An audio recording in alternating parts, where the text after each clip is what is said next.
minute.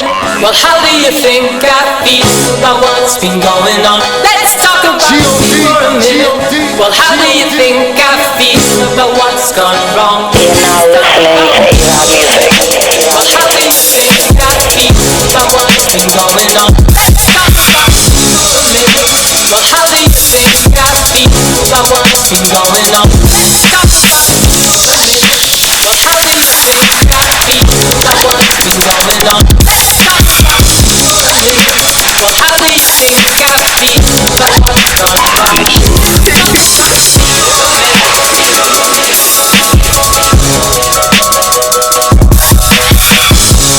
It's your boy, Awesome Nobody. Awesome. This is a journey into sound. Awesome. Now, here comes the music. Awesome. Man, today is a very special day. I'm joined in the studio by one of my favorite people, one of my favorite artists. Actually, he's my favorite artist right now. Like, a lot of people don't understand the hard work that goes into making music, but this artist right here understands. He goes by the name of Kojo Hotflow, right? He's King Kilo. He is the heart of the city from Maryland.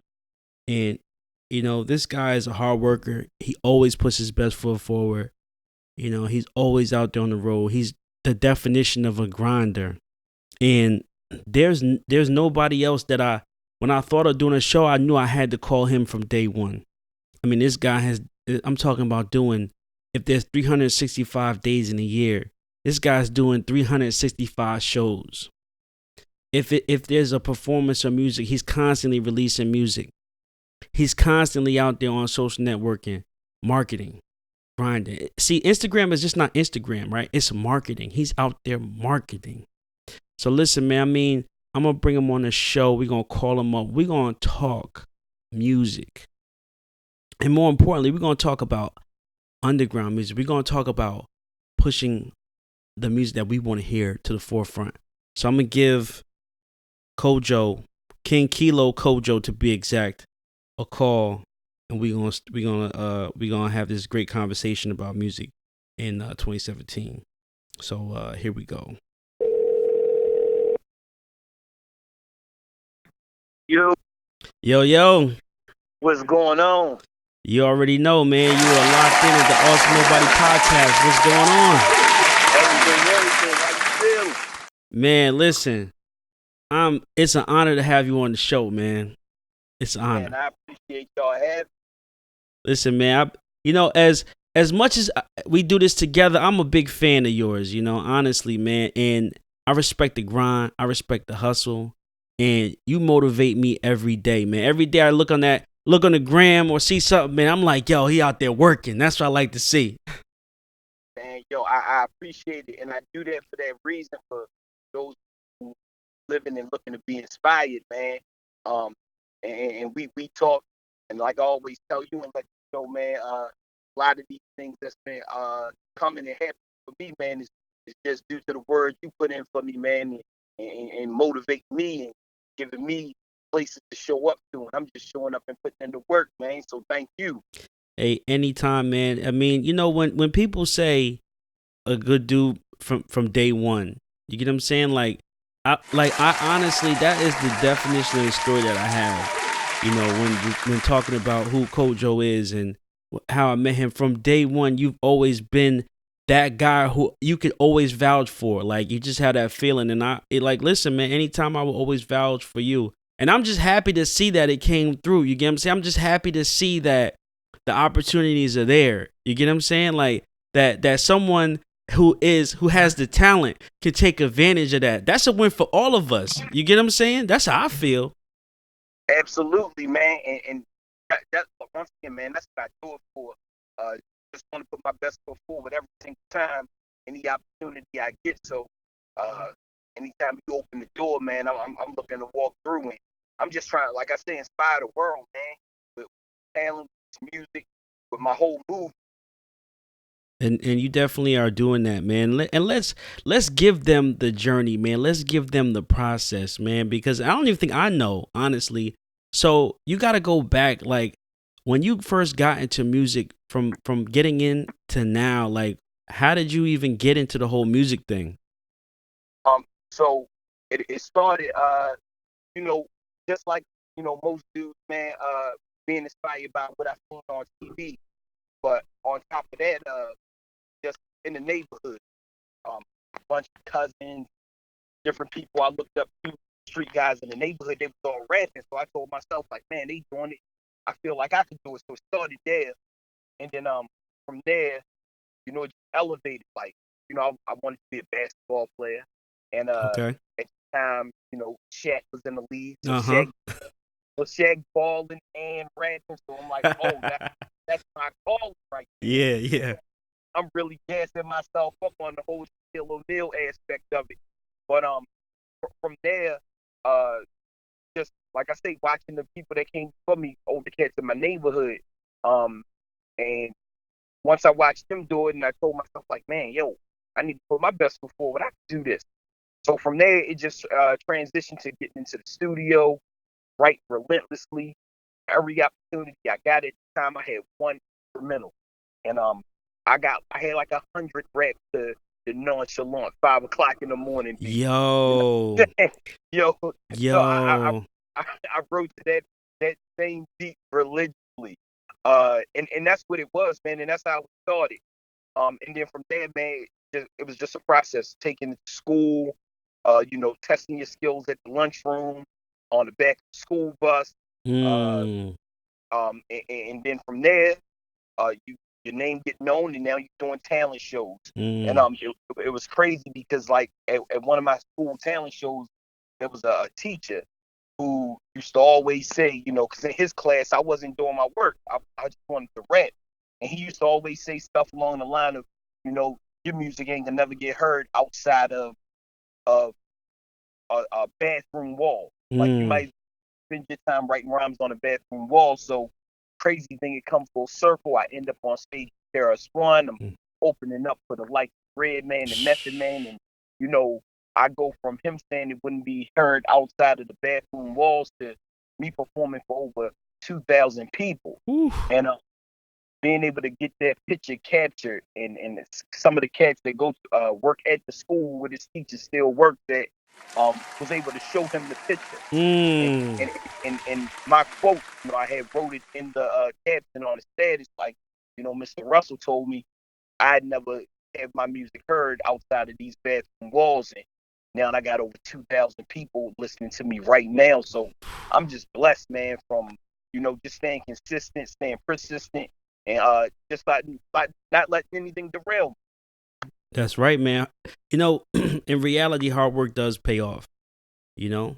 And also they say when you play with skill, good luck will happen. Absolutely. And that is exactly what's going on. You touched on the key things. I just want to rewind for a second.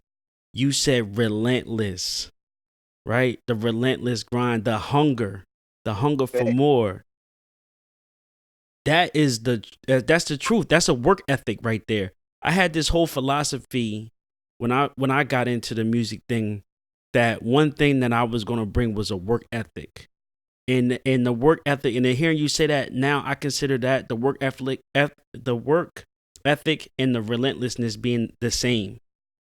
From putting in the work and getting the results out. I'm talking about, you put 10 hours in, you get 10 hours worth of the results out, whether it be more shows, a better rhyme, a better hook. And that's what a lot of cats aren't spending the time to get the results out. And that's right there is makes all the difference. 100%.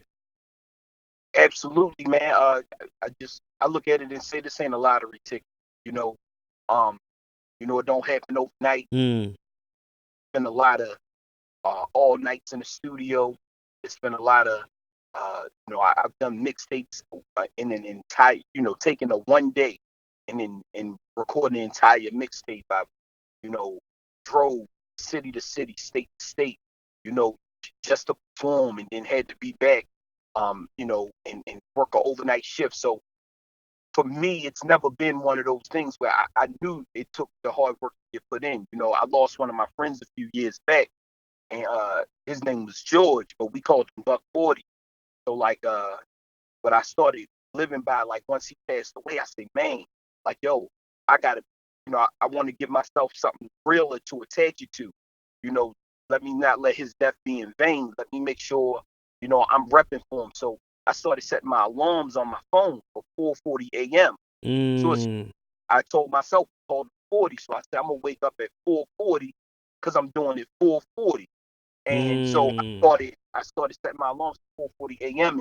and using those times in that hour to, whether it was bright or man, a couple of my associates would hit this trail just to go run and build up cardio and just different things, man. Because it's one of those things. Like I said, it's a process, and you gotta kind of get yourself geared up for it. And I don't just talk it; I live it.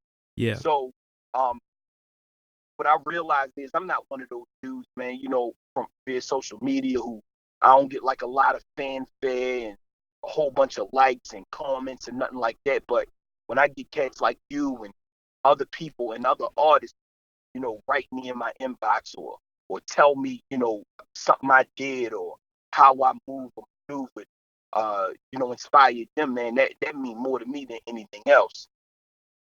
Yeah, man. Man, that story you just told, man, that's heartfelt right there, man. That's real. And you couldn't have said it better.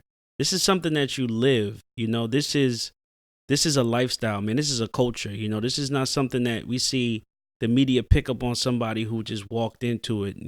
This is something that we have a reason behind it. You know what I'm saying? This is something that motivates us. It's a passion. It's a passion that can't be captured by just a picture. You know what I'm saying? It's a passion that is only captured through actions, man. And your actions are speaking louder than words, louder than words, man. Definitely. Thank you.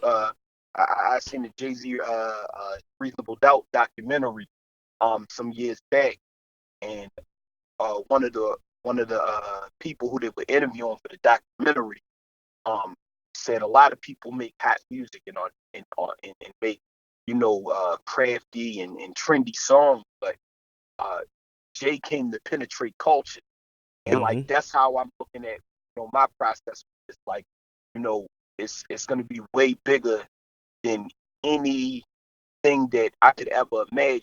And once again, just because I'm not doing it for the fame of it, like I said, I really got people I'm trying to support. I got people who I'm trying to uplift.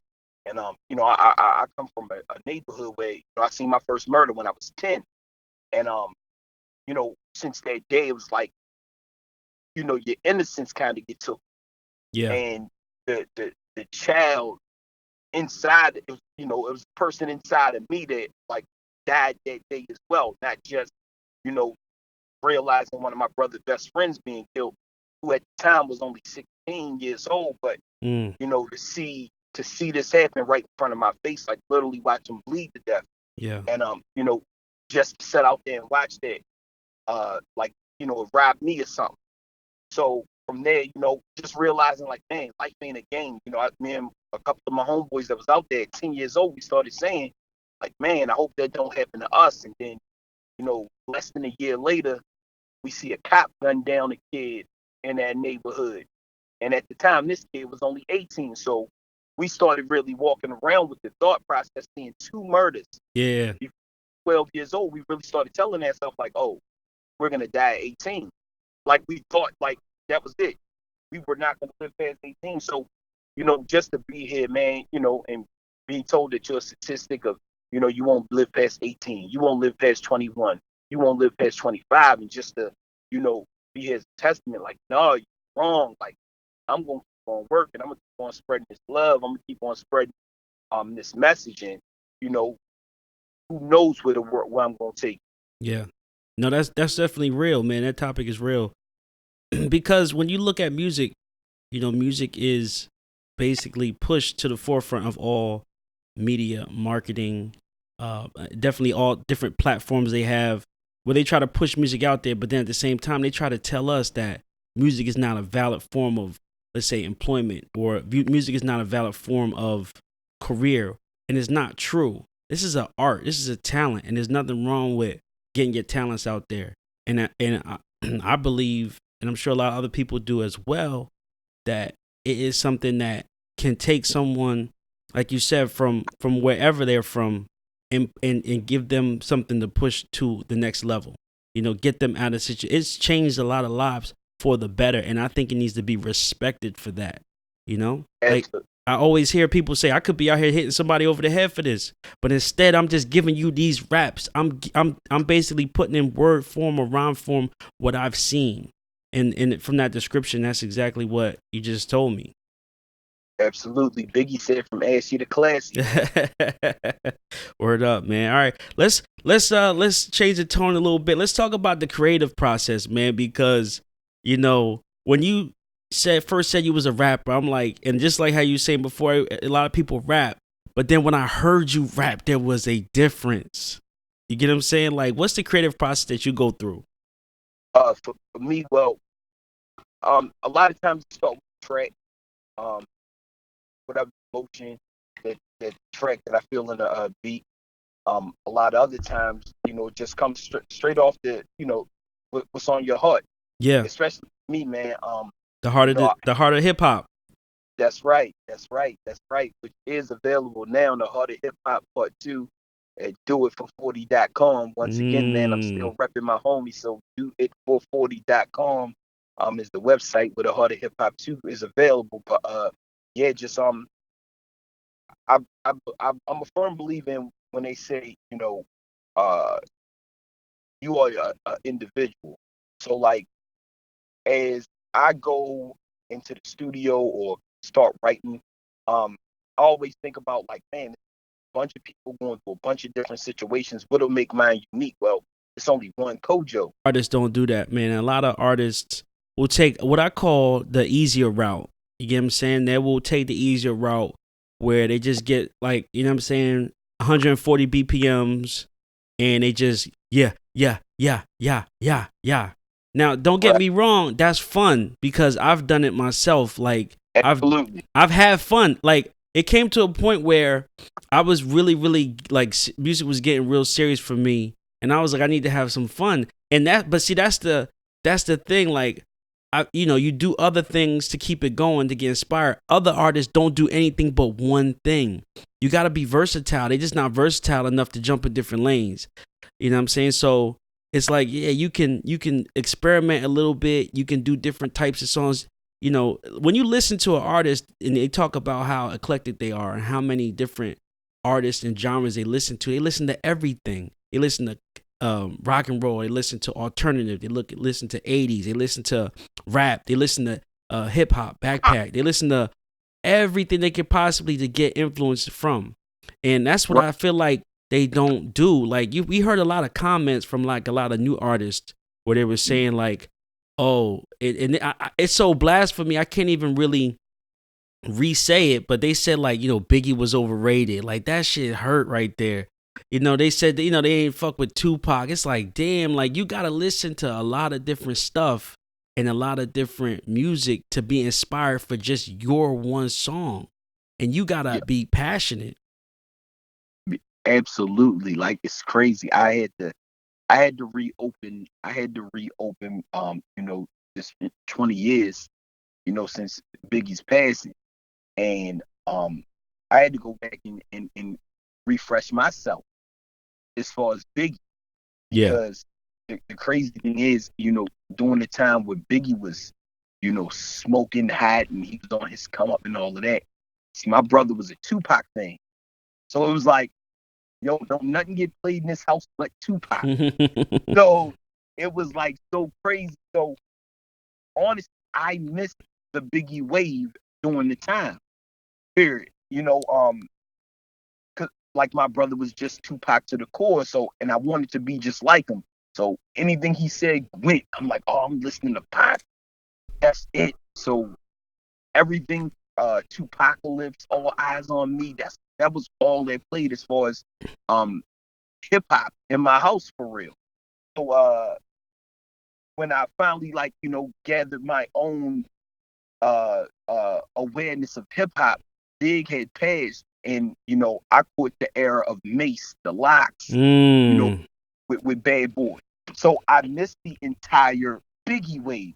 So man, it's crazy. Like all through these years, I've heard songs. Of course, we all know Juicy. We all know, Big Pop. One Yeah. More Chance singles and all of that. But I really went back and listened to both of those albums. Life After Death and Ready to Die. Like for like 3 days straight. Yeah. That's all I listened to, man. And it was just like, wow. Like, it always amazed me to know that, this man lost his life so early. And Really early. the fact that he had an impact on the world the way he did. At 25. And, right. I always say to myself, like, man, I'm a kid from Annapolis, Maryland, who, and I look at Big and Pac the same way at this point. It's like these guys didn't live to see their 30s. Yeah. But yet their influence in music and in culture still remains, still stand. I mean, Biggie was from Brooklyn, New York, but yeah, I go 5 hours away, and hey, I can relate to this man singing Juicy, what he rapping about. Like, dag, this crazy. And that's the whole thing, man, when you can tell your story, but somehow it relates to somebody who you've never even met. So, yeah, man. Yeah, that's the sign of greatness. The story is big. Yes, sir. Yeah, and honest story too, man. I caught the Biggie, but I barely caught the Biggie. I believe I caught Jay-Z first, right? And I had a girl who was, for some reason, you know how you be in the kitchen talking to the girl on the kitchen phone. For some reason, she always was playing the Jay-Z song in the background, and she was like, "You're not listening to Jay-Z?" So I had to like hurry up and up my Jay-Z knowledge. And when I got I want to say the Reasonable Doubt. It wasn't at the time Reasonable Doubt first came out. It was like a little bit past. But I remember the main song that popped out was Jay-Z and Big, and that I remember, yeah. That was the one that did it for me. I'm like, yo, this is crazy. Like that whole back and forth that they had was crazy. Yo, I'm like beyond. Like I'm a fan of Hove. Like I actually did I did a seasonal drought mixtape. That's right. On his 20 years of Reasonable Doubt. So, yeah, I actually caught Hove late, and I heard the second album first. I heard it in my lifetime before I heard Reasonable Doubt. And once again, just being one of those guys who love the music, and I love when people put those stories, that content in it. So Lucky Me and She Must Have Loved Me. Yeah. Were my joints off of there. Yeah. And then I heard Reasonable Doubt after. So yeah, I caught Jay on the second album, and then went back, and then from there just been a big fan. So when you say the second album, you mean the volume 1? Yeah, they're in my lifetime. Yeah. So I wasn't even. So I don't want to say I wasn't sold, because I was sold on the Jay-Z then, but I didn't have it, like you said, got conscious of the music. So I'm like, this is cool. I like this, but I wasn't conscious of what hip hop was at the time, because nobody had sat down to explain to me that this was hip hop. So I knew it was music. I knew there were rappers, but I didn't understand. I didn't see the future in it. Not that I didn't believe in it, because I did heavily. I just didn't understand that this was a main genre. I thought it was just music, it all together, right? And so what I did was, after I heard the verse with Jay and Biggie, I picked up on Biggie, and I was all into the Bad Boy. Just like you said, you caught the whole Bad Boy era. A lot of friends was all into the Bad Boy era. I mean, like shiny suits. Yo, do you remember when cats used to wear the shiny jeans to school? My man, I was Puff Daddy for Halloween. Like, yo, and we had the money, so I couldn't afford the actual get up, but like I definitely had my best rendition of the More Money, More Problems red shiny suit that I could come up. No pants. I had on regular jeans. Yeah. my sister had a shiny red jacket, Mm-hmm. and I threw that on with like a Yankee red Okay. snapback. Yeah. Everything matching, coordinated to the max. Yeah. It didn't even match, but it was nighttime when we went trick or treating, so it looked like it went It looked together. good. It looked good. Okay. Right. Yeah, man. I mean, those were real influential times, man. Like you said, pushing the culture. Like these were people who were coming up with ideas. They were innovating, right? And they were doing, and that's a lot that we don't see now.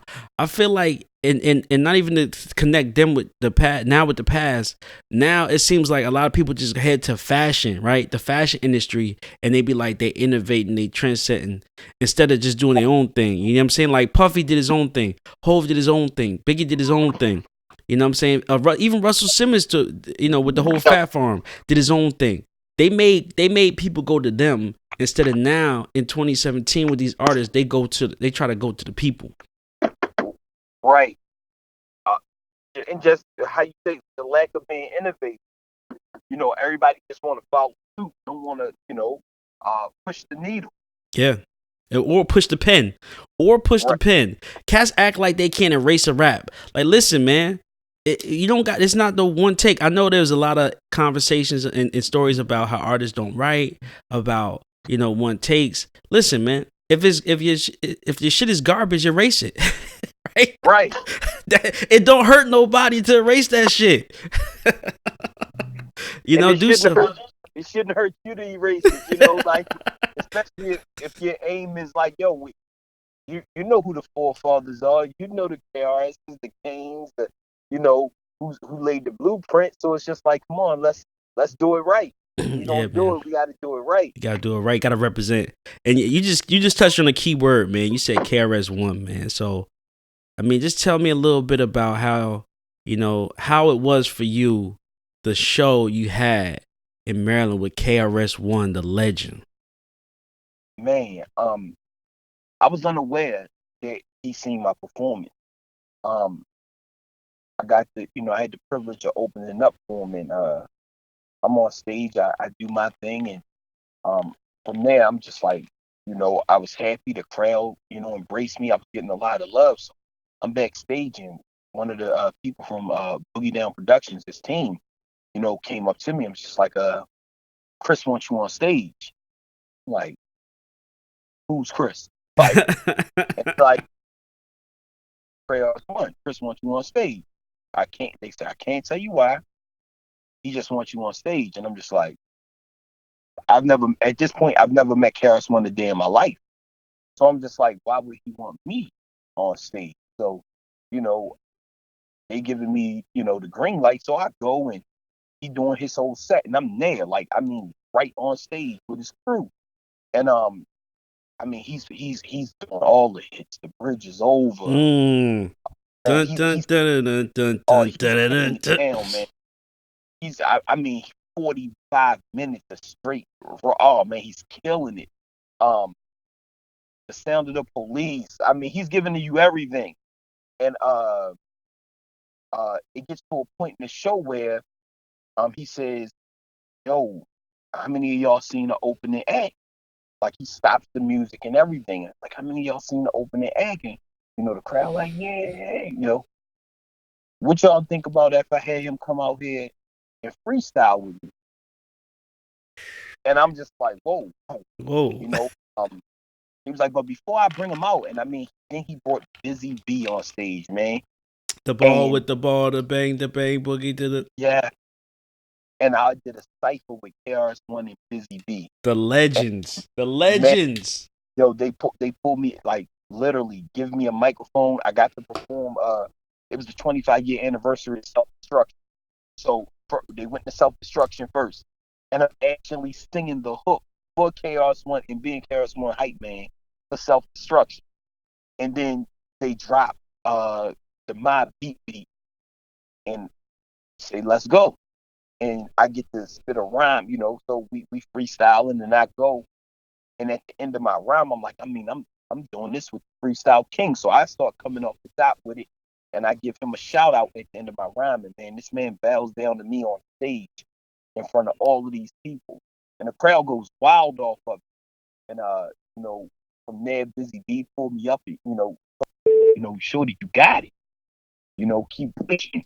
KRS-One told me, like, you special. So getting those type of words and hearing those type of things from people of their caliber who I've watched on DVDs and TV and, know they are like, on the Rushmore of, hip hop. It's like, yo, that meant everything to me. Definitely a blessing there, man. It was a humbling experience as well. Yo, Busy B, man, had one of the earliest documented rap battles when he roasted Kool Mo D, man. No shade to Kool Mo D, though, because he's a legend too, but Busy B definitely being a huge legend, man. And you was definitely there with him and KRS-One, who, I mean, from one of my earliest influences, from even Criminal Minded and with, shouting out Scholar Rock and like you said, the Self-Destruction. Those were all real records that had real meaning and purpose that made you want to be better. You get what I'm saying? Like, made you want to be conscious, made you want to be intelligent, Absolutely. I mean, I had the pleasure of having a conversation with KRS-One, man, and I was able to tell him. Like I said, I was there was nothing played in my house but back, and but my cousin had his mom had got him a boombox and brought him 2 CDs for Christmas one year, and the 2 CDs were KRS-One, The Return of the Boom Bap, and Shaquille O'Neal. So I mean, for me at the time, it was a no-brainer, baby. I picked Shaquille O'Neal. Yeah. And I listened to it, and I knew the Shaquille O'Neal word for word. And I actually told KRS-One this story, man. And I said, but what I do remember, and the only thing I remember from that Return to the Boom Bap album, I remember how the cover looked, and I said, I remember the intro. And I said, man, on the intro, you said, we will be here forever. Forever and ever and ever and ever. We will be here forever. And I'm looking at this man now, and I'm telling him, look at this. Here we are over 20 years later, and you wasn't lying. It wasn't lying. Like, Shaq, I don't know if Shaq does things musically, but KRS-One said, we will be here forever. And look how this came full circle. Mm-hmm. And like I said, at that time, I couldn't name one song off the album. I couldn't tell him a verse, but I remember his intro. That's important. Him saying, we will be here forever. And that always stuck to me. And I never heard the album, since then. Mm-hmm. But that stuck with me in my head. So anytime I hear the name KRS-One, I just think, oh, man, he said, we will be here forever. Forever and ever and ever and ever. And I just was able to share that with him. And, he shook my hand and gave me this look like, man, it's almost like, hey, you gonna tell me you ain't listen to my music, but at the same time, showing me love. Like it was just the honesty in it, and it was like, with all due respect to the king, man. And I expressed to him, like, once again, my hoop dreams clouded by judgment, and I picked Shaquille O'Neal over the Return of the Boom Bap. But once again, man, that intro still remains in my brain, in my head, and because of what him bringing me on that stage, like that moment, etched in my heart forever. Man, it sounds like you got the most important part, though. I mean, when you talk about music, when you talk about a career, you want it to be expanding, and for him to say that was definitely, honestly, and it also instilled something in you, and like I go back to that when I was talking about that work ethic. Just for someone to say we're going to be here forever and ever and ever, by the third time, it seems like you get what they mean by how much work they're going to put in to be here. And that's something that I think you picked up probably more than anybody at that time. And it seems like from that, you always think about that. And you seems like you just keep going so that way you can be here forever and ever and ever. And also, too, man, I mean, Shaq was no joke on the rap scene. I mean, jumping on there with the Foosh. I mean, he had what was the album that went platinum? What was it like? Yeah, I'm born from my mother, but I'm God's creation. I'm outstanding. Yo, one of his albums went platinum. Came out there with the Fooshnickers. He had a feature with Michael Jackson, and there was also a time when, and this is a fact, that Shaq had the only song that featured Jay-Z and Nas on it before while they was like before the beef. You get what I'm saying? Like there was no recorded songs. Yeah, it was big. Shaq was big. Yeah, Phil's my father, man. Shaq had some joints, man. Yeah, he had some joints, man. He had some joints. Yo, so so I want to tell my side of the story of the whole KRS One because it sort of manifested in to you telling that story because it was sort of like I remember like at going back to when I first met you, like I was living in the show space. Like all I wanted to do was have shows. All I wanted to do was perform. All I wanted to do was do shows. And so my whole Instagram, when I started setting up my Instagram, I set it all up on who was throwing shows or who was doing shows or who was going to shows. And one of the cats I followed, I guess, was the production company that was put on the shows. And they were constantly posting that they were having auditions, that they were looking for people. And so the first time they posted, they were like, okay, we're looking for auditions. And they were posting pictures from the auditions like we hear, where's everybody at? And then I was like, damn, if I could, I remember saying to myself, like, damn, if I could go down there, I would go audition. And I remember they posted again, like, we're having another audition on this day. And I think I was like, damn, I can't make it. But who do I know that's in the area that 100% could make good use of that? And it was you. And that's when I tagged you in, like, yo, check them out. I've already did the back work to make sure that they were legit. And they were doing events consistently. I'm like, they were legit. Check them out. And I'm like I said earlier, like I'm happy that you were able to go and represent because honestly, and you got to tell the story when you called me and told me because if somebody else had went, they wouldn't have had the full advantage that you had. And it wasn't a advantage. It was the skill that you brought to the audition that blew them away. You get what I'm saying? And 100%, you were the perfect person for the job. Yeah, man, it was crazy. A bunch of cats in there auditioning. And even more crazier, it really showed where your heart was at as an artist because the audition was actually being held in a strip club. So a lot of distractions. Yeah, there's looking around. There's the guys who want to look cool for all of their friends. Mind you, I showed up to this audition solo. Mm-hmm. So, a lot of people came with their entourage, their crew. A bunch of girls came with a bunch of other females, to toss their singles, to really make it look big. Yeah. But all I'm saying in my mind is, it's KRS-One. Like, y'all do understand that, like, that ain't gonna fly. Like, in this case, I see if, no disrespect, but if we were just trying to open up for a Nelly, a Future, the Turn Up guys, Migos, something like that, like maybe. But like this, so it was one of those things like, man, I'm in a strip club. I got all of these hip hop records I'm using. Like, I'm gonna just stick to my gun and I'm gonna do what I love, fit it from my heart. And man, it won everybody over. Even the people who were auditioning was like, oh, you deserved it. And it's a crazy backstory behind even that. They actually selected 7 people.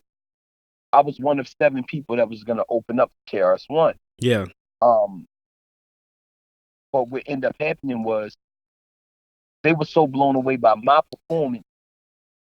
The other 6 people who were selected to perform, they end up taking away their performance slot and letting all of them just spit a verse in like a cipher because they was just like, it's not gonna match up to what this kid is gonna do. Mm-hmm. And I was just like, once again, humbling situation. I got the call, maybe 1:00 in the morning, and I was just like, man, look, everybody did a great job. We appreciate everybody coming out, but you're the only one getting the set now.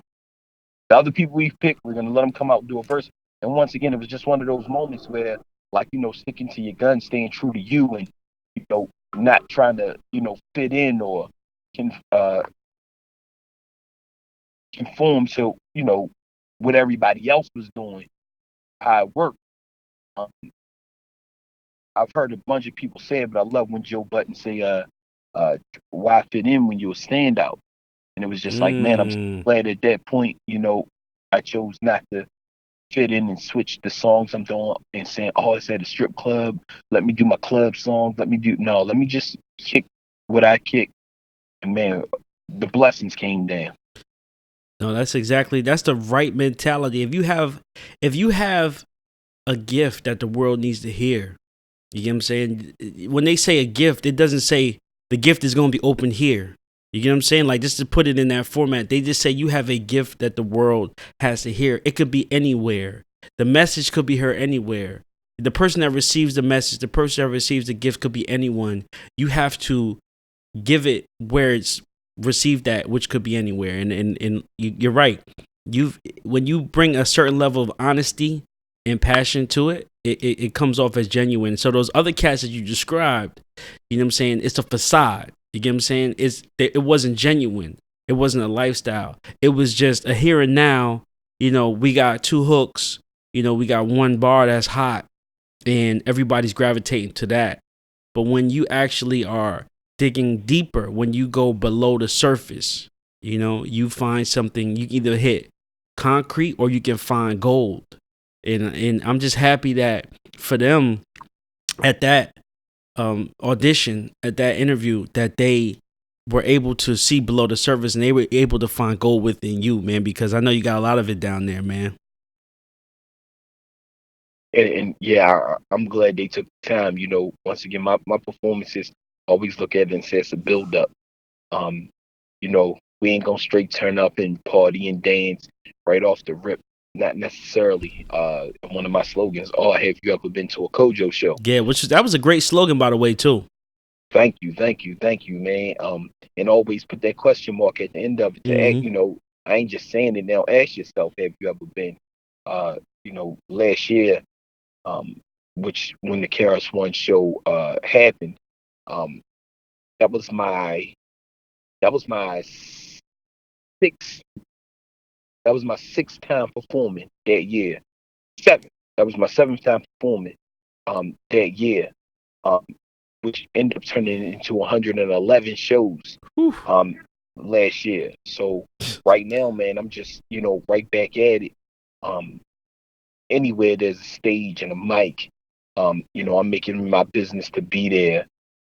When if the time permits and I can make myself available, and so I've been reaching out to a lot of different promoters, but like I said, for me, that's just all a part of the grind. Like, for me, it's no lottery ticket. It's no, one shot deal. It's like, nah, like, I'm gonna go out here and grind. I'm pounding the pavement. I'm from that era, man. CDs out the back of the trunk, like, and just hustling like I'm 12 people. Yeah. I just put that in my mind. I say, man, I gotta be all 12 of my people. I gotta be, my mouthpiece, pause. I gotta be my, business person. I gotta, be my own street team. All sides of the promotion just gotta be me, and still get on stage and do that thing, and be the driver. If need be, to these different places and venues. So yeah, my goal, man. That's the plan. We're gonna just keep on working, put that best foot forward, and just and grind like no other. Yeah, man. And then also, so then we connected also on a couple events in Jersey. You definitely came through and showed love at my events, which was the hype, and then the hype part 2, the hype continues, man. And it was those were really interesting events to me because I was doing so much. Like you said, being 12 people at once, I was definitely 12 people at once. And Yes, I seen you. I was taking the money at the door. I was doing the hosting. I was introducing the artist. I was ad-libbing in between the slow times. I was doing stuff at the bar. I was smoking hookah. I was like, all over the place. And But I remember in the midst of me running around, because I want to explain it like that. So in the midst of me doing these 12 acts, I remember I had introduced you on stage. You came up there, and I'm running around, trying to get shit straight. And like you did a set with your man's that made me stop in my tracks, right? And I had to stop and like take it in for a second, like, hold on, what is going on right now? Where you had your homie on stage and y'all was breaking it down like the time. You get what I'm saying? Yeah, Like, yeah, yeah. yeah. That's that my bro E. Um, that's one of those things that incorporated in the show where you know we cut the beat out and just wanting to show the fast flow. You know, I'm one of those people once again, man, who just embodies this entire hip hop movement, the culture of it. So, um, where it's about lyrics and I still want to show rhythm and cadences and just different things. I don't want to just go up there and just try to get the crowd hype and hey, yay, and all of that, man. I really want to leave you with the impression of like, man, they really put on a show. And I don't care if we in front of 1 or 1 million people, uh, you gonna get the same show that the million people got. I don't care if it's one person in the audience. This may be your first or your last time seeing me, and I just want to make sure I leave that impression that man, he's for real. He means this. So yeah, man. Yeah, that was 100% what I got from that. And listen, like I just took a second and soaked it all in, and I was like, yo, that shit was amazing. And I was like, and that gave me, you know how you get like a jolt of energy? That shit gave me a jolt of energy to get back to these whole planning this event duties and shit like that. I was like, damn, I felt like it Right. was all worth it just for you to get that out. You know what I'm saying? So like like I said, I've been happy to listen. I've always been happy to like be a part of, always been happy to like, you know what I'm saying, just follow you, man. And that's amazing. Also, you got a lot of other stuff coming up too, man. You got a lot of big stuff coming up. You got an interview coming up, right? And is it GI Radio that you got coming Yeah, up? yeah. Great Entertainment Radio. Company based out of Atlanta. Um, got an interview with them this weekend on Sunday. Uh, they just man, these guys and ladies, they got like a whole modeling magazine, um, clothing line, party promoters. They do a lot in the Atlanta area, from Atlanta to Connecticut. They set up shop in all these places, North Carolina. So but they're actually originally from Maryland. And these guys, man, another group of people just and watch me grind and watch me put this work in. And any platform that they had, they always, reach out, show love, and incorporate me in, just trying to build my fan base and build my buzz. So yeah, I got that going on. Um, I'm actually doing a 4 shows in 2 days. Mm, And wow. in Pittsburgh, and it's looking like it's about to be another show added. So this could be 5 shows in 2 days. When is Uh, this? this is next weekend, man. March 25th and 26th. Uh, but it's looking like they're trying to add another show on. So if that happens, it's gonna be 5 shows in 2 days. But uh, there's a Hollywood glam party that starts at midnight. Out there in Um, Pittsburgh? Yeah, in Pittsburgh, right. So all 5 of these shows, well, the 4 that's confirmed are all in Pittsburgh. Yeah, Yeah, Pittsburgh's a great city, man. Shout out to Pittsburgh. absolutely. Shout out to the Berg. It's been like almost like a second home to me. Um, being able to go there, a lot of the promoters, a lot of the artists been rocking with me, so they've been showing me a lot of love. And I hop on that stage and give my heart, man, and they give me their love. So I'm appreciative. Got to, man. So, I talk about Instagram, and I see you post on Instagram a lot. Hashtag Benny. I just wanted to get into like sort of the who that is to you and sort of behind that because I seen he had the big picture with Jay-Z. Yeah. So yeah, Benny uh March 12th actually made the marked the third year that he was killed on the 12th. But he was one of the guys. He was killed March 12th, about 3 years ago. But he was one of the guys who, was the reason behind me rapping. Like I said, I grew up in a small city of Annapolis in this neighborhood called Robinwood, and he was one of the street guys in the neighborhood. And back in 98, 99, the police came and did a big sweep, the feds. He was one of the people that they took. Interesting thing was around the same time, Emery, which is Jay-Z's right hand guy, Yeah. was a part of, they was in the same, circle. So, they would lock them together. Emery Jones. Yes, Emery Jones.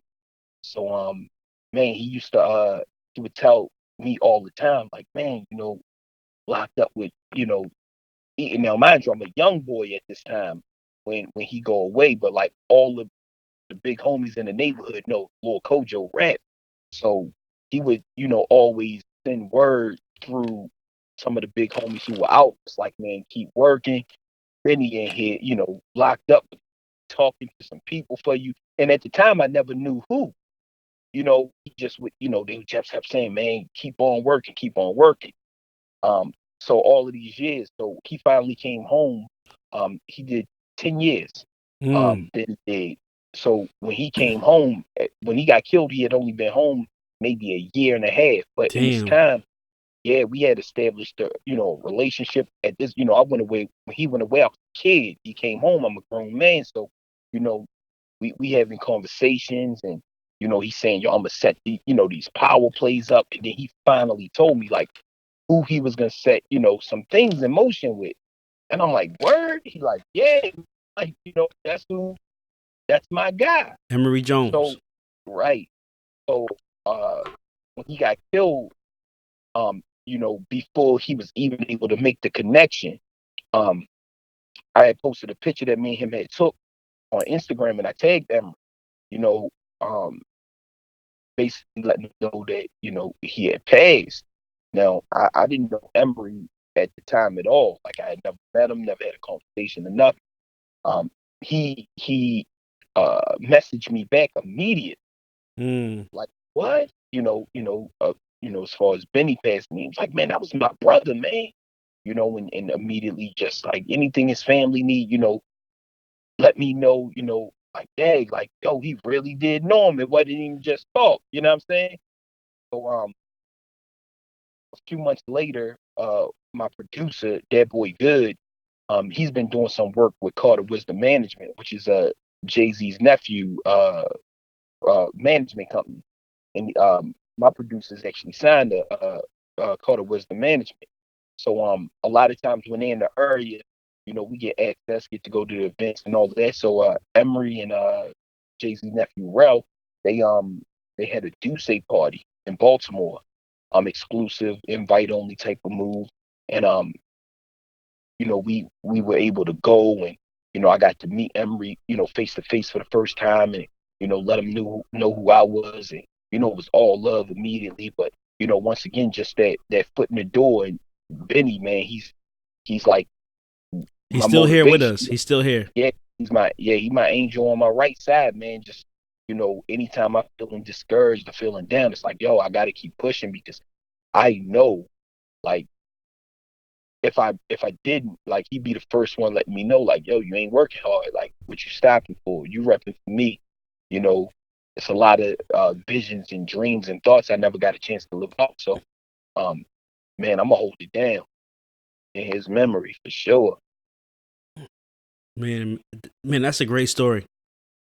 Yeah. Honestly, man, that's a great story. That's a movie right there, man, and that's beautiful at the same time. and that's definitely touching, man. Because just shout out your Instagram real quick so everybody can know to go check it out, man, with the photos, because that's the first thing I seen. I'm like, oh, that's Young Hov right there with before the button up. Before he was 30 plus, give him a button up. He had the Bulls jersey on, which was iconic. Right. Yeah, that was I believe that was the Hard Knock Life tour. Yeah. I want to say I know it was like it was right before my man Benny got snatched up, and before everything went down. So it was like 98, 99 around the time when that all happened. But yeah, man, my Instagram is at KingKiloKojo. Once again, that's King Kilo Kojo. KingKiloKojo at King Kilo Kojo. That's Snapchat, that's Instagram, that's Twitter. All right. Well, it's two. So we talked about KRS-One, right? Talked about the God MC. We talked about Reddit. You doing the Reddit Meth show. Right. We just tied it in with the whole Rock Nation, Emery, and Rail Carter. And I also want to touch on the Future aspect of it. And Future, what I mean, the musician, the artist from Atlanta. Yeah. That's once again just, man, a blessing to be like around some of the people I've been around. One of my best friends, he's actually signed the Free Band's label. He Free Band's Test, but he's from Baltimore, and me and him been doing work together for years, man. And that's the opportunity. He actually had a single with Future did the hook on, and they actually shot a video for it and everything. So he gave me the call, like, bro, like, we is about to take off. Everything official. He's also my daughter's godfather. Free Band's Test is. So, like, I mean, we connected, and he hit me up. He said, man, look, I just got this new track. It's crazy. Future blazed the hook. Man, we going down to Atlanta. So we packed up. We all went down, shot the video, got to meet Future, and at the time he was already aware. Like, I tried to introduce myself. He's like, I know who you is. That's just because, once again, having like good people, man. My guy, made it his business. When they shot the Tony Montana video, I had a new video called Footsteps I had just did, and when they was over, they actually shot that video. I know it was outside the country. I can't remember where they shot it at, but wherever they shot it at, I think it was Dominican Republic. The Tony Montana video. Oh, the Tony Montana. Yeah. I think so. So my guy had been playing the video for everybody. Like, y'all need to see my main new joint, whatever. So it just was built off of that. No real personal ties, anything like that to Future outside of like, just knowing, the artist that he signed. Me and him and done a bunch of work together, but he always tell me, when anytime I'm doing an interview or anytime I'm doing a show out of state or whatever, he like, yo, you part of the team. You tell them you Free Bands go. I said, no, I don't want to use that pet, man. I want to just keep on rocking this way, man. But once again, man, just from the time I did spend around Future, because I actually opened up at my boy Tess signing party when Future came to Baltimore, did the official signing in front of the whole city. Damn. So I ain't been able to be around him a couple times, man. And really, really good dude, man. Good soul, good spirit, and just amazing talent, man. Yeah, just my interactions with you really made me more interested in Future. I was already interested in him. I like Tony Montana. I like some of his early stuff, but then when the way you described him, and you got to tell him in your own words how you was telling me how he had bars. I don't even remember we was talking about that. Yeah, man. Yeah, it's crazy. I listened to so there was a conversation at the studio, and just like, yo, the rap side is because he came up with the Dungeon Family. Yeah, so it's just like he ain't new to rhyming, like it's what he does. It's he grew up on it, but it was one of those situations where the breakdown to me was, you're gonna be a rapper, you're gonna be a businessman, or you're gonna be an entertainer. And I'm like, what you mean? And it's just like, well, because at the time there was J. Cole and there was Kendrick, both coming, and it was looked at as the cosigns for Kendrick was Dr. Dre, J. Cole had Hove, and Rocco would have been Future's cosign. So it's just like if J. Cole or Kendrick fail, they probably would have got another shot having Jay and Dre. But where he had necessarily got that other shot by Rocco not being as big of a cosign. So it's just like one of those things, breaking it down where like, okay, we're gonna do this music and make it so entertaining that the businessmen and are gonna have to come to us. And I like just watching how that all played out. Like, I mean, he's worked with everybody in the game, like your favorite rapper to, the R&B chick. Like, Future's got records with all of them. But and I just thought that was a smart strategy to, approach it like that. And not feel compromised, just to know like, yo, if I want to rap, I can rap. Like, but I'm here to stay. So it's just like the claim and the stake that I'm putting into this game is gonna be like the input I'm putting in gonna be something fresh. I'm gonna renew it. And a lot of people might get caught up in the way it sounds melodic and it sounds, but like Future really be saying some shit, man. It's crazy. Yeah, man. I once you told me that, I started listening to Future a lot, and also too, just as you said that, Future started releasing more music, and huge from him with Drake to not even to the most recent, the Hendrix. So I'm in the car, Right. I'm like, let me put on this Hendrix, and like, yo, Solo, Mask Off, like all these songs. I'm like, yo, listen, man, this is some good stuff, man. So I definitely was more on the Future because of your introduction and explaining to me more about him. Yes, yes. Definitely. Yeah, man. Super. And so and then also, we well you had the show in New York. You did the Faces in the Crowd show in New York. You came up and you blazed the stage there. And how, just coming from another state and coming to New York and performing at legendary SOBs, how does that feel, man? Like, just in your words, like, how does that feel coming from another state, knowing you about to perform at the one of the most oldest historic venues in New York City? Man, right now, that's still one of the things that it hasn't even sunk all the way in yet. Only because it's like it's so legendary, and I've gotten talked to so much about it. I got so many friends and family that like live in the area or from there, so like they ask me like every week or every time I talk to them, have you digested it yet? I go back and look at the footage all the time, man. Um, because Amazing I hear a footage, lot of though. people, Amazing footage, by the way. I hear a lot of people's interviews, a lot of cats, whether it was Kendrick, Chance, different ones who all and performed the SOBs, and just to know, like, man, I'm a part of that list now. Yeah, it's a proving So ground. You gotta go through SOBs if you want to if you're gonna want to be taken serious. If you want to take yourself serious, you gotta go through SOBs. yo, it's crazy. And that same exact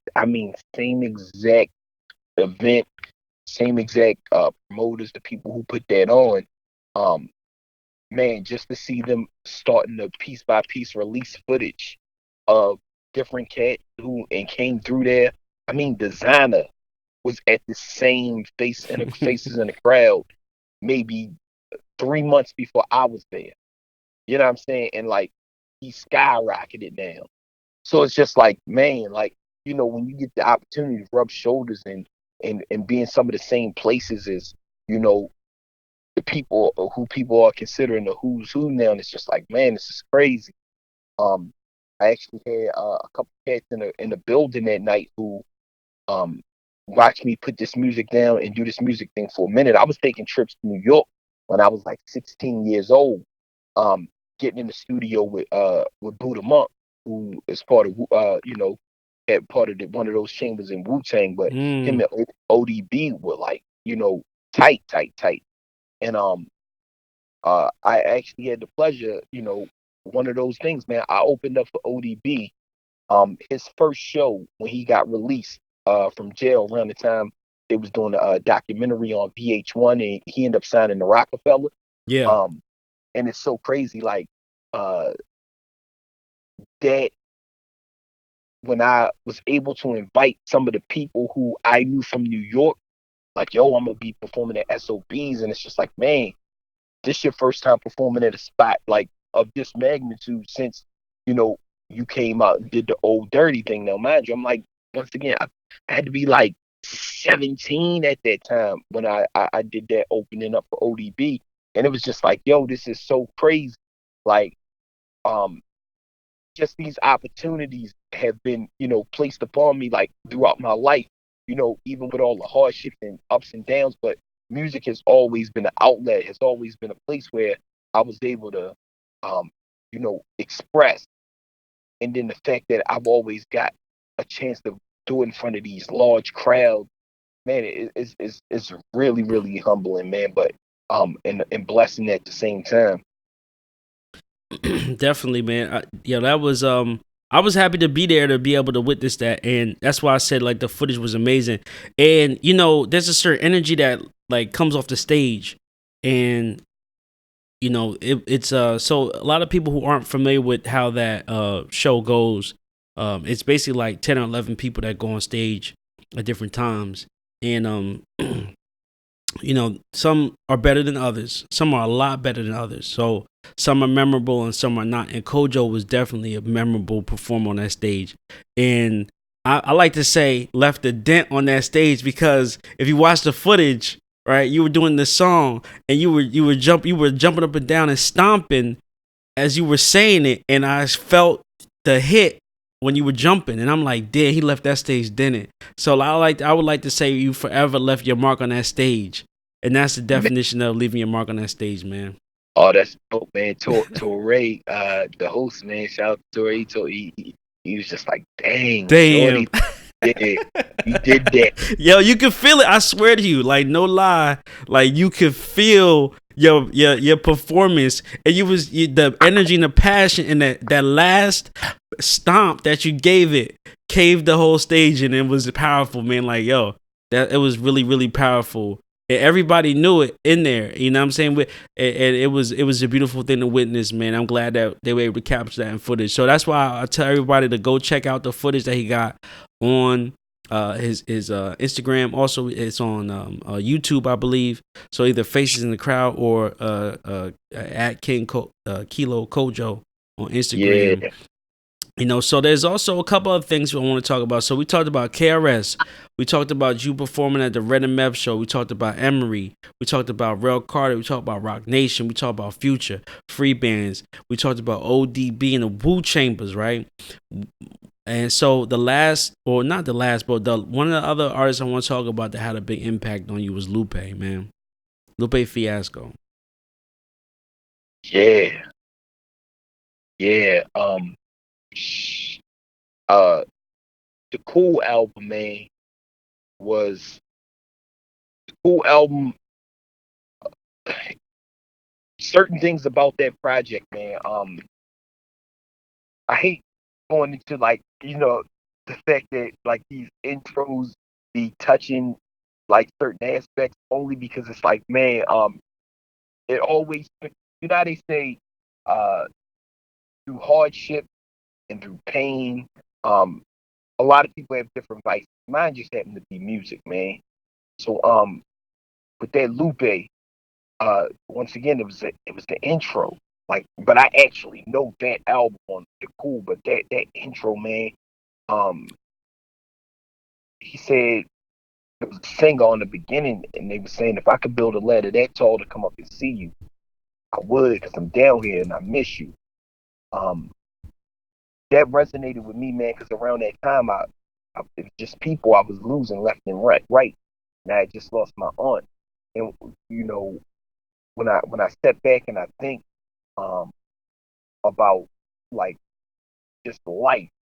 Last year, I never thought I was going to get the opportunity to see Lupe perform live or anything. So when that opportunity came and presented itself and came out to Atlantic City and I got to witness him perform, all of these emotions and feelings came back because one of his songs, he was telling a story. Hip Hop Saved My Life. And he was telling this story, and it resonated so hard with me because it wasn't he was telling the story of his life, he was telling the story of somebody else. Yeah. It resonated with me because I so can relate to the story. Um, he ended the verse with, "Man, it feel good when it happens like that. 2 days from going back to selling crack." And I listened to that because once again, man, growing up in the neighborhood, single mom, um, there was times I took risks, to enhance the cash flow. And, I ran into my share of legal troubles, um, just due to the fact of feeling like, I wanted more, I needed more. Um, Man, my mom shouldn't have worked this hard and, not get nothing back. Dang, I want to help my sister, I want to help my brother, I just want to help everybody. Um, so when I heard Lupe perform Hip Hop Saved My Life live, man, like it was such a come to God moment for me because it's one thing, I don't know how people feel when you listen to a CD or listen to something in your car, but then once you see the person perform it live, you get to see the facial expressions, the energy. You get to sit around 100 to 200 other people who may be feeling these same emotions you feeling and having these same thoughts you feeling. So the vibrations of it. So being able to, before he went on stage, we got to go back there and just to shake his hand, man, was monumental to me, and be able to get that picture with him and and even tell him, really quickly about how I felt about their intro to the cool. um that was a plus for me, like beyond words can even really describe, just because the music, once again, he don't get as much commercialized success, commercialized love for it, as a lot of these other cats who aren't even saying anything that has to do with a message or a story or the truth. um so people like that, I have to make it my business to big up, because once again, you represent the culture for real. Yeah, man, 100%, man. Lupe, also a big influence on my life as well, man. From, like you said, the storytelling. He from the beginning, he's always had that storytelling. He's always had, from Kick Push, fast forward to Hip Hop Saved My Life. I mean, he's always had that storytelling ability that can relate, third person, if you will, about someone else. And that Hip Hop Saved My Life was, you're right, like it was the story that a lot of people lived, and a lot of people, could connect to, even if they didn't live it. And yeah, man, I mean, so we just the background on that story, man, because it meant a lot for me. So my connect, and who will forever remain nameless, basically put that show together for me. Like we had a long talk and about how important it was and how genius Lupe was, and it ended up being done because of the conversation that we had. And Lupe came to Atlantic City just for that, and it was huge. And not only was it huge, but it was set up for me to meet them. And I basically had the opportunity to invite somebody, man, and always, man, I always bring your name up. And if there was anybody who I could have thought of, I definitely thought of you, man. And I definitely.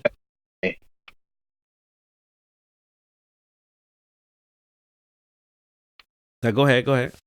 No, I was saying that, and I thank you for that, because uh, once again, you had no idea. I never, at that time, we never had a discussion on, you know, what Lupe meant to me, or my thought process, or my past, or anything like that. So it just shows you how God works, because like that's one of the proudest moments of my life. Like, um, Lupe's not super popular in, like I say, the neighborhood I grew up in. It ain't like, oh man, he's everybody's favorite rep, but like he touched my spirit with, those stories. And once again, like I said, I never thought I was gonna have the opportunity to see Lupe live. So, for that to be set up like that, and as much as I embrace, um, you know, those stories and the things he does musically, man, that guy is a genius for real. For real, man.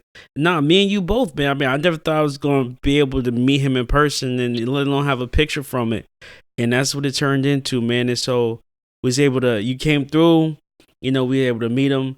But the whole situation was set up differently. Like we was talking to you about opening up for him.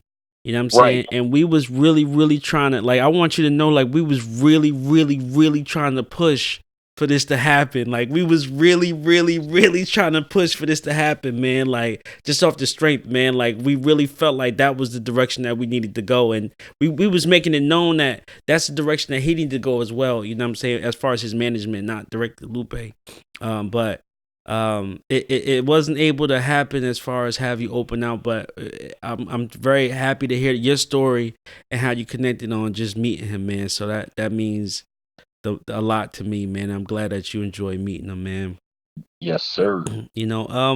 But this music thing, man, it's been a part of each of our lives. For the fans that out there that are listening that don't know, I do music as well, and definitely, and one thing that a lot of artists don't get is the awards part, right? And I wanted to talk a little bit about your journey on some of the accolades you've gotten from music. You know what I'm saying? So as far as the hip hop awards. Well, in my city, they be doing these they was doing these events, the Annapolis Hip Hop Awards. And the very first year that they held this event, I ended up getting mixtape of the year, People's Choice. It was like best performer. It was like 5 different awards that I won. That my mom got it in her crib, Oh, that's what's up. like the Grammys. So yeah, she keep them up in her tiny kitchen, right next to the basketball and football trophies or whatever. So those are near and dear to her. She not letting them, the moment I boy, she yeah, I need those. I also did this contest in Pittsburgh where it was just like a showcase, but I didn't realize that they had the guy Tony G from G Unit in the building, and he ended up selecting me as the winner for this event. Damn. And yeah, I won a full studio package, Damn. photo shoot, and some little custom headphones from this new company that they were starting out with. So that was dope. Also won this $500 prize pack. They did a Frenchie from the Brick Squad. Yeah. Event down here in Maryland, and another contest that I won, and presented me with the cash and a little certificate and all of that. So all of these things, man, are just small tokens of yo, that's of a gift, of the gift that I'm just giving out. But for me, always the biggest reward, or award I should say, is getting off that stage, Yeah. and hearing the fans and the people in the audience say, man, I can relate. I was in Ohio, and at this time last year I had a show. I opened up for Cassidy in Ohio. Matter of fact, it was April 1st of last year, and young white girl by the name of Megan. I'll never forget, because in my song I speak about this girl named Megan, and I spoke about it from the standpoint of I changed the name of the girl because it was like a real story. So Yeah. one of those things I see, change the name, the protect the innocent. But I was telling this story of Megan in my record, and this girl Megan, mom had passed away, but she had went to live with her uncle, and her uncle had been molesting her. So me performing that, and once I got off stage, there was a girl named Megan in the crowd who, once again, she lives in Ohio. I've never met her before. I wasn't even thinking about her or talking about her. I was talking about a girl from around my way. But she came up, eyes full of tears, and I used to always wonder, like back watching like shows and different things, like why people cry when they see, artists or things, whatever. So this is my first encounter, and this girl came up to me. She straight hugged me and wouldn't let me go. And in my ear, she said, "My name's Megan, and I was being raped from the time I was 8 all the way up until I was 12." And I'm like, whoa, and then she just walked away. And I'm just like, man, like, I didn't know. Like, I think walking into that, if I had known prior to going on stage, like, man, you're going to not offend, but this is going to really touch somebody in that way. I don't know. I might would have skipped that line because, I'm doing it to bring awareness, but not necessarily to bring an emotion out for someone to cry. But Yeah. at the same time, the way I did it, and the way it was received, like that was like the one of the biggest things to me, because it's just like, it gave her like comfort, I guess, just to know I ain't the only one. And I don't know how many people she's ever went told that Told that, story yeah. to, but the fact that I'm a complete stranger who she didn't know at all, and she felt comfortable enough after me bearing my truth and my soul, and people I know, experiences in my music, she felt connected enough, like she could have that, say that to me. So that was big for me, man. Yeah, man, that's a real story, man. That's amazing. That's touching. Man, I mean, and so for those who have not been to a Kojo show, you do the segment at the end where you cut the music off and you sort of speak to them, and I like to use the word "speak" to them because like you really project your vocals over a large audience, and you give them that passion, you give them that emotion. As far as the story you're telling, you tell a story. I won't talk about what the story is about, but they need to listen to it, and you tell them a story, and you go through different stages and phases, but it's basically related to the story that he just told. And Right. I've witnessed this in person, and I remember, like, you know how like when you see something where you're like not thoughtless but motionless, and you're really focusing on what either is in front of you or what someone's saying. That's the same emotion you get from when you do that on stage. You know what I'm saying? Like, and I don't know where you got that from, but that is pure genius, and that Yeah, man. is amazing. The craziest thing is, like, it's just been added on to, over the years. Um, I actually, those lyrics were wrote, and I mean, I actually said, when I'm telling the story, and it just shows, man, like, uh, you can't. It don't matter how much time has passed, you know, certain levels of things connect. Because, when I start this story, it starts December 13th, Mm, 2009. yeah. So I'm, we're it's been, 8 years since those lyrics were came up with, and I've never. A lot of people ask about that song, but the crazy thing is, I've never recorded that song. Mm, Like, it's only that I only do it at shows.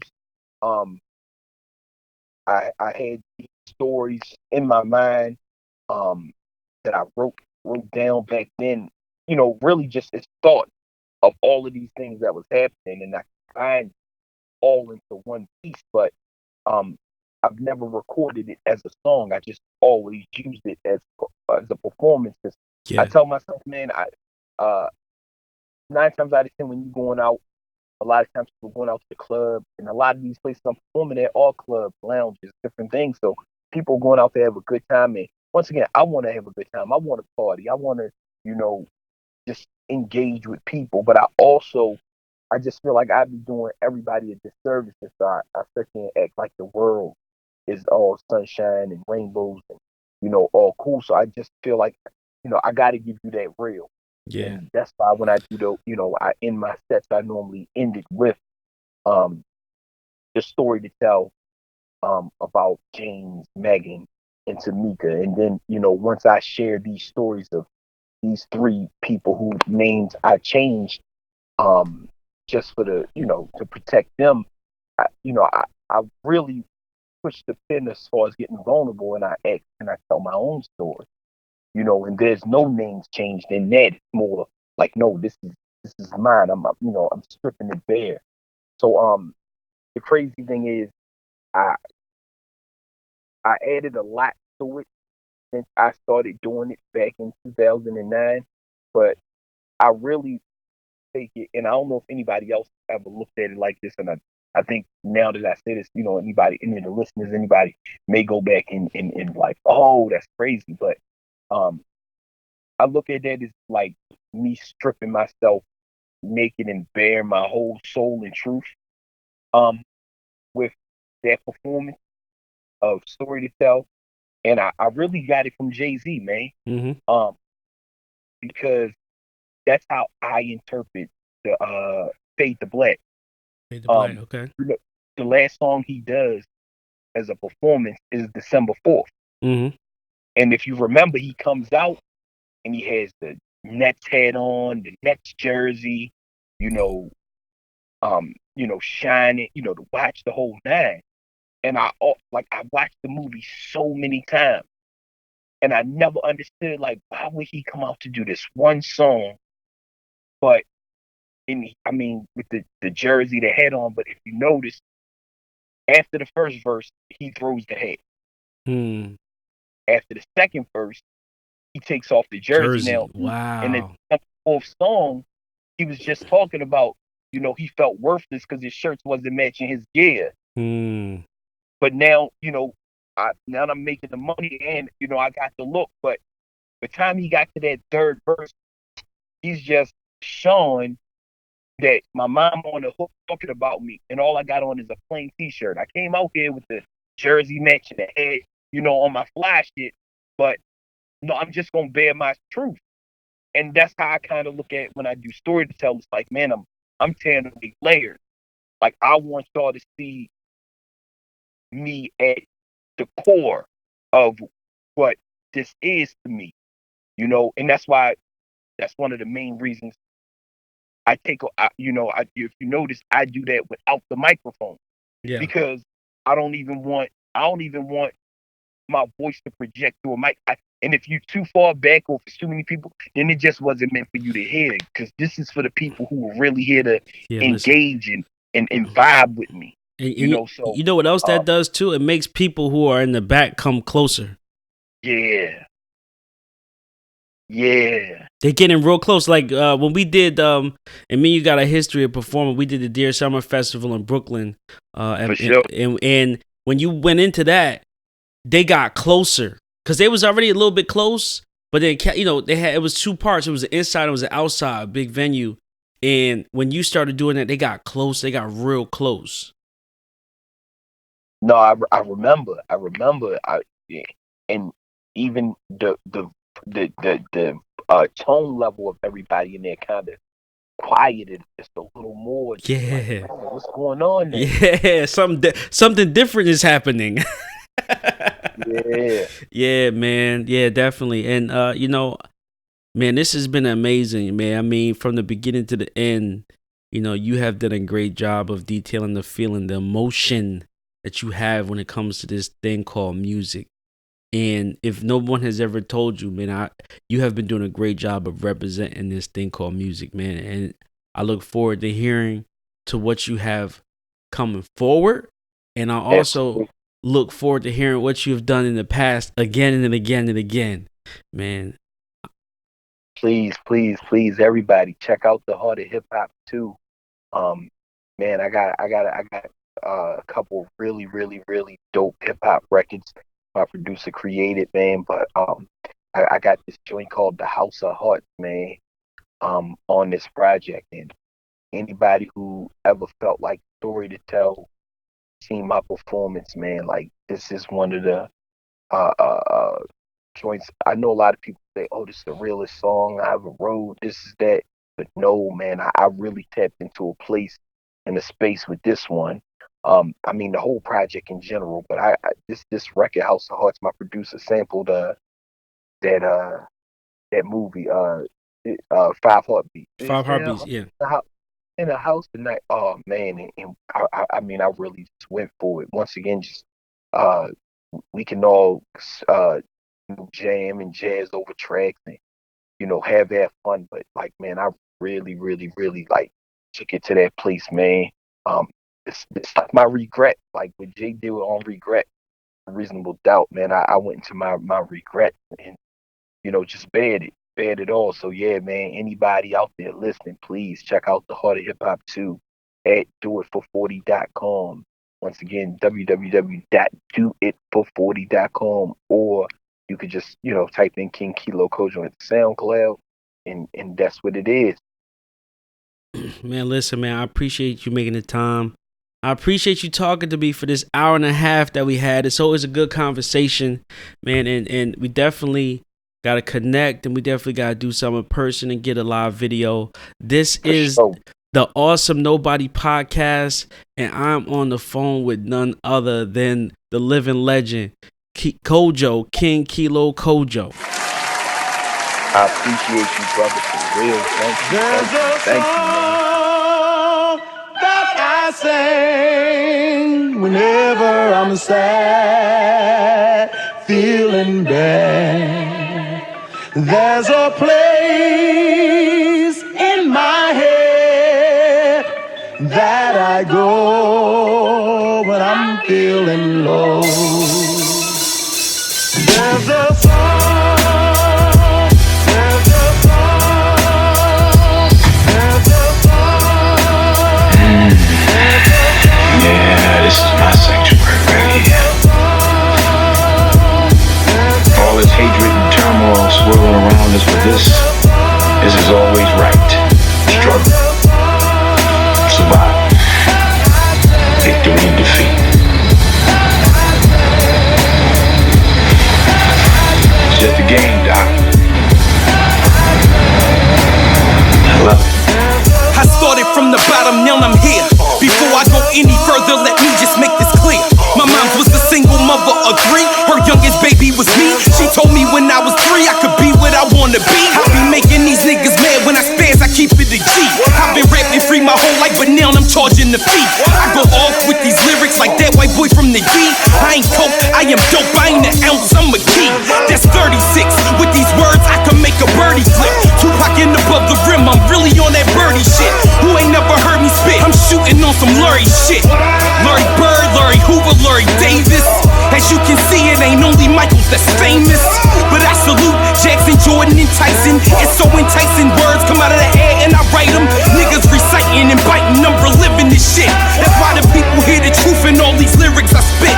Shit, hold up, they just found some spots on my mama lungs. You understand what that's doing to my mama's son? And in my city, I still remain to be number 1.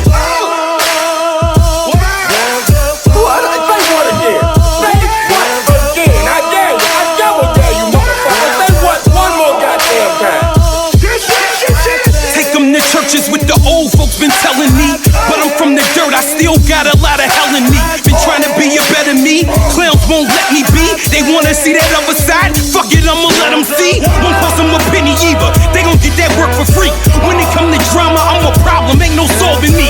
Everybody hard now, claiming they your boss now. Say they living large when they really looking lost. Fuck bars, let's be honest, nah, let's really talk some truth shit. I ain't talking about nothing you made up for the booth, bitch. I am tired of hearing all of that lying in your music.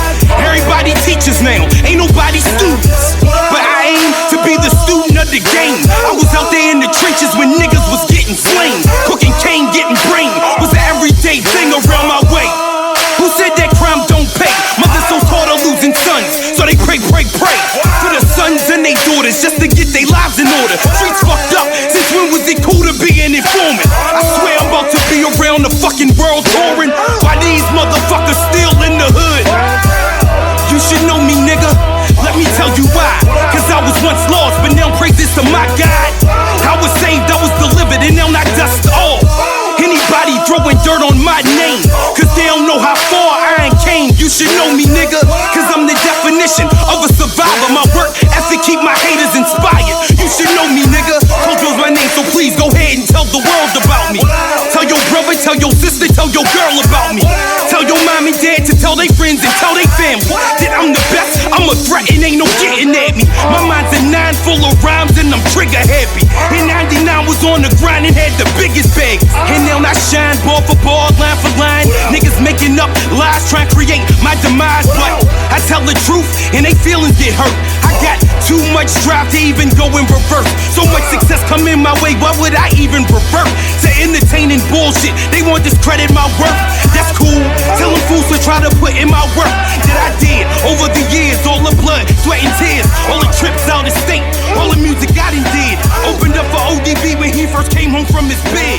What you know about being hated simply cause niggas don't wanna see you make it, rather see you broken, naked. Pause. Naked's a metaphor. I ain't mean it literally, but where I'm about to go, I wish my grandma was here to see. Hey yo, Reese, at least she watching from above. And this passion for this music running deep up in my blood. It's my pain, my hurt, my